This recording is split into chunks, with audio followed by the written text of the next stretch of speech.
Hello students, मैं doctor Arvinder Kaur BEd की online classes में आप सभी का एक बार फिर से बहुत बहुत स्वागत करती हूँ।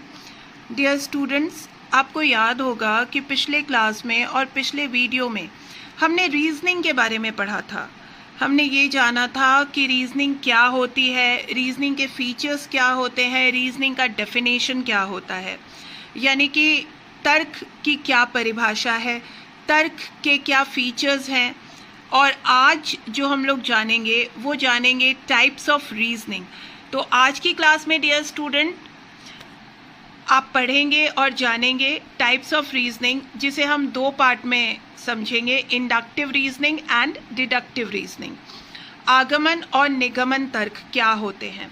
तो आइए स्टूडेंट, हम आज का वीडियो स्टार्ट करें। हमारे आज के वीडियो का टॉपिक है types of reasoning. Types of reasoning यानी कि इंडक्टिव एंड डिडक्टिव रीजनिंग।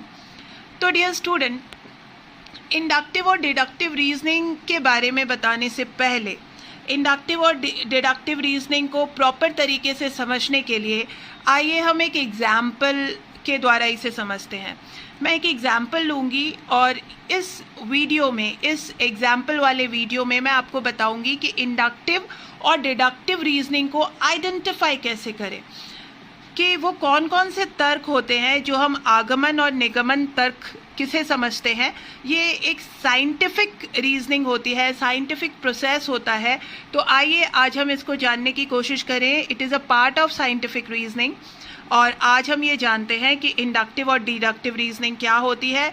इसे हम एक एक्सपेरिमेंट के द्वारा, एक एग्जाम्पल के द्वारा जानने की कोशिश करते हैं। आइए इस एग्जाम्पल को समझें और जानने की कोशिश करें। टाइप ऑफ रीजनिंग, जैसा कि मैंने आपको बताया, inductive and deductive. Inductive reasoning और डिडक्टिव रीजनिंग क्या होती है, आइए इसे समझते हैं।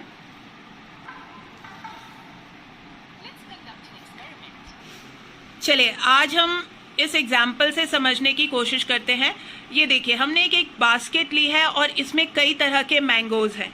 हमें ये देखना है कि ये मैंगो रॉ है या राइप है, यानी कि ये मैंगो कच्चे आम है या पके हुए आम है, ये हमें देखना है। तो हमने इसमें से क्या किया कि इस बास्केट में से एक मैंगो उठाया और फिर एक मैंगो उठाया और हमने ये चेक किया कि ये दोनों ही मैंगो जो हैं वो रॉ है। रॉ मीन्स कच्चे आम हैं। तो जैसे ही हमने देखा कि दो मैंगो हमने उठाए और ये दोनों ही मैंगो जो हैं वो रॉ हैं, यानी कि कच्चे हैं, तो हम इस बात का अंदाज़ा लगा लेते हैं कि इस बास्केट में, इस टोकरी में जितने भी आम हैं वो सारे के सारे कच्चे हैं, यानी कि रॉ हैं। तो दो मैंगो उठा करके हमने देख लिया कि ये मैंगो रॉ है, यानी कि कच्चे हैं। तो हमने ये निष्कर्ष निकाला कि all the mangoes are raw, यानी कि सारे ही आम इसमें कच्चे हैं। तो ये जो थ्योरी है ये स्पेसिफिक टू जनरल थ्योरी होती है, जिसे हम इंडक्टिव रीजनिंग कहते हैं। ये लॉजिकली ट्रू होती है, लेकिन रियलिस्टिकली ये ट्रू हो भी सकती है, नहीं भी ट्रू हो सकती है। इसमें आप एक बात को जरूर समझेंगे, इंडक्टिव रीजनिंग में आपको दो स्टेटमेंट देखने को मिले। सबसे पहला स्टेटमेंट क्या देखने को मिला कि मैंगो इज फ्रूट, ठीक है। दूसरा स्टेटमेंट हमने देखा कि the box is full of fruit. ये स्पेसिफिक स्टेटमेंट है। पहला स्टेटमेंट क्या है कि मैंगो इज फ्रूट, यानी कि आम जो है वो फल है। दूसरा स्पेसिफिक स्टेटमेंट क्या है कि जो बॉक्स है वो फलों से भरा हुआ है, फ्रूट से भरा हुआ है। तो ये दो स्टेटमेंट के बाद हमने क्या कंक्लूजन निकाला कि हमने ये कंक्लूजन निकाला कि the box is full of mangoes. जो बॉक्स है वो मैंगो से भरा हुआ है, मैंगो से लदा हुआ है। तो डियर स्टूडेंट, ये लॉजिकली ट्रू है, कंक्लूजन ये लॉजिकली ट्रू है, मगर रियलिस्टिकली ये ट्रू हो भी सकता है और नहीं भी ट्रू हो सकता है।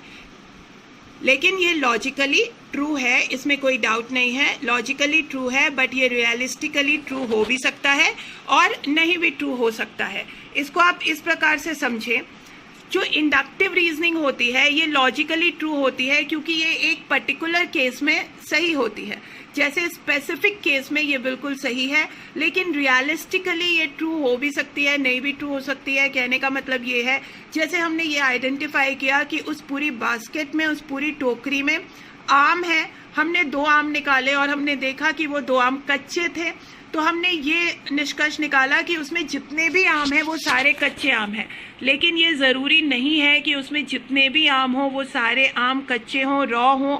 उसमें कोई पका हुआ आम भी हो सकता है, या उसमें कोई ऐसा भी आम हो सकता है, उसमें कोई और फ्रूट भी हो सकता है।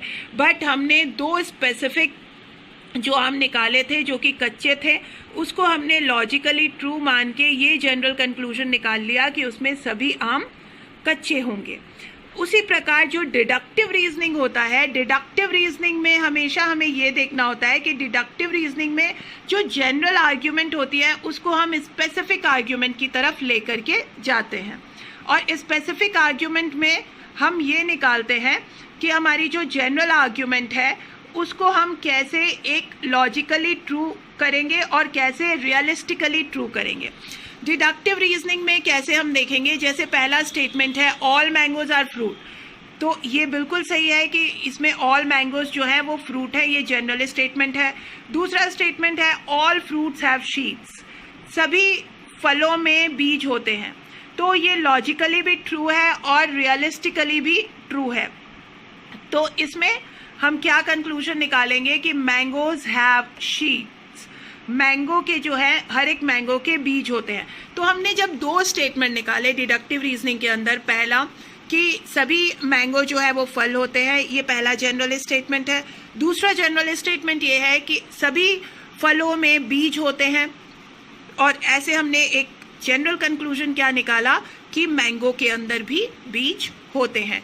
तो ये लॉजिकली भी ट्रू है और रियलिस्टिकली भी ट्रू है, क्योंकि हमने इसमें स्पेसिफिक एजम्पशन नहीं लिया है, किसी एक पर्टिकुलर केस का एजम्पशन नहीं लिया है, बल्कि हमने इसमें वो फॉर्मूला लगाया है जो सब पर फिट होता है। आइए स्टूडेंट, इतना समझने के बाद अब हम नोट्स बनाने की तैयारी करते हैं, और नोट्स बनाने के क्रम में आप इस वीडियो को ध्यान से देखिए, इस चीज़ को ध्यान से देखिए।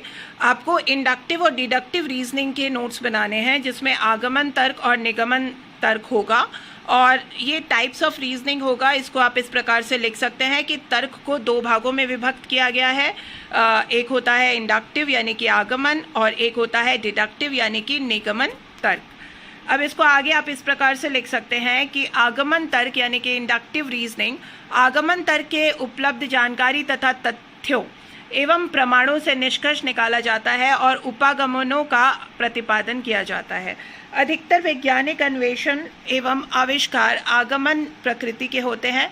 साधारण घटनाओं के आधार पर सर्वमान्य नियम बनाने का तरीका जो है वो आगमन तर्क में प्रयुक्त किया जाता है। तो आप इसको इजीली समझ गए होंगे कि ये जो इंडक्टिव रीजनिंग है वो ऐसी रीजनिंग है जिसमें कि हम स्पेसिफिक टू जनरल कंक्लूजन पे जाते हैं। इस प्रकार आगमन तर्क एक विशिष्ट प्रकार की चिंतन प्रक्रिया है जिसमें घटनाओं के प्रत्ययों का वर्गीकरण करके उनमें उनके मध्य कार्यकरण संबंधों की व्याख्या की जाती है और नियमों का प्रतिपादन किया जाता है। मीन्स कि जब भी हम इंडक्टिव रीजनिंग करते हैं then the information available in the arrival argument is concluded from the facts and evidence, and approaches are rendered. Most scientific discoveries and inventions are of this nature. The method of making universal rules based on simple events is used in advent logic. Arrival logic is thus a specific type of thinking process in which the suffixes of events are categorized to explain the working relationship between them and to formulate rules. Means कि जब भी when we are talking about the specific event, then by observing that specific event we are making a general conclusion related to that event, and we make a general or inductive reasoning. अब आइए निगमन तर्क यानी कि deductive reasoning को भी जान लें। निगमन तर्क जैसे कि पहले भी आप समझ चुके हैं, जान चुके हैं कि निगमन तर्क में पहले से प्राप्त कथन एक नियम के आधार पर निष्कर्ष निकाले जाते हैं। हमें पहले से पता होता है कि थ्योरी क्या है, मेथड क्या है, और उसके आधार पर हम निष्कर्ष निकालते हैं।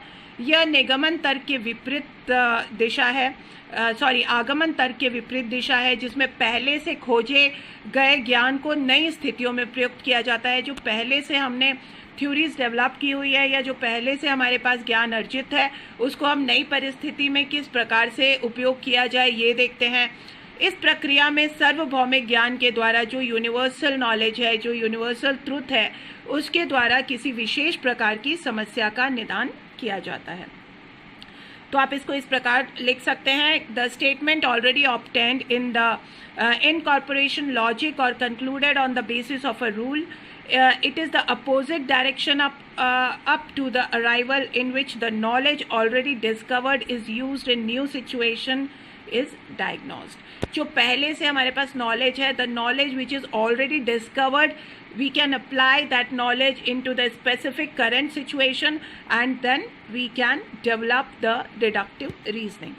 तो डियर स्टूडेंट, आज हमने जाना इंडक्टिव और डिडक्टिव रीजनिंग क्या होती है। आप इसके नोट्स तैयार कर लें और अगर आपको फिर भी इसको समझने में कोई तकलीफ़ है तो आज इवनिंग की क्लासेस में मुझसे जुड़ें और अपने सवाल मुझे बताएं, आपके क्या डाउट्स हैं। उन सब डाउट्स को क्लियर करेंगे और इसके बाद की स्टडी हम अगले वीडियो में करेंगे। और अभी तक के लिए इतना ही। Thank you so much.